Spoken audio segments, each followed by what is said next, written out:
తిరుపతి పద్మావతి కళ్యాణ మండపంలో ఈశ్వరునికి మహారుద్రాభిషేకాలు వైభవంగా నిర్వహించారు. అనంతరం కంచి స్వామి శ్రీ విజయేంద్ర సరస్వతి అనుగ్రహంతో కామాక్షి అమ్మవారికి అభిషేకాలు నిర్వహించారు.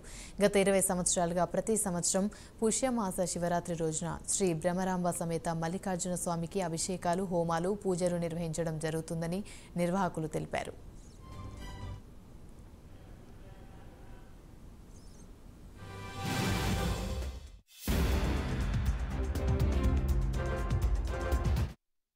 మేము గురుదత్త మఠం హైదరాబాద్ శాతవాహన నుంచి ఇక్కడికి వచ్చాము.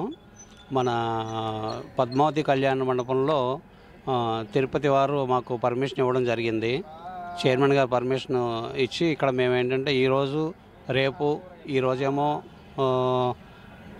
ఒక మహారుద్రం చేయాలండి. మహారుద్రం అంటే దాదాపు 1500 అభిషేకాలు ఈరోజు చేయదలిచాము. అట్లాగే రేపు అమ్మవారికి 10,000 రుద్ర అభిషేకాలు చేయాలని తలంచి ఇక్కడ తిరుపతిలో ఈసారి నిర్వహించాలని గురుగారితో సంకల్పించారు. ఆ సంకల్పించిన విధంగానే పర్మిషన్ ఇలా తిరుపతి వారు పర్మిషన్ ఇవ్వడం జరిగితే మేము ఈరోజు మొదలెట్టాము.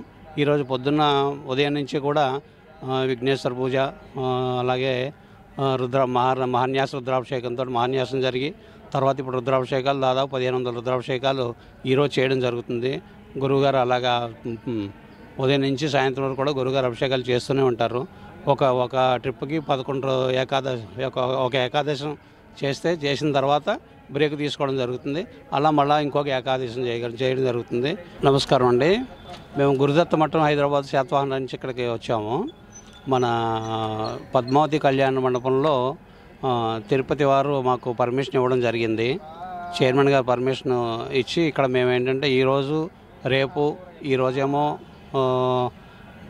ఒక మహారుద్రం చేయాలండి. మహారుద్రం అంటే దాదాపు 1500 అభిషేకాలు ఈరోజు చేయదలిచాము. అట్లాగే రేపు అమ్మవారికి 10,000 రుద్ర అభిషేకాలు చేయాలని తలంచి ఇక్కడ తిరుపతిలో ఈసారి నిర్వహించాలని గురుగారితో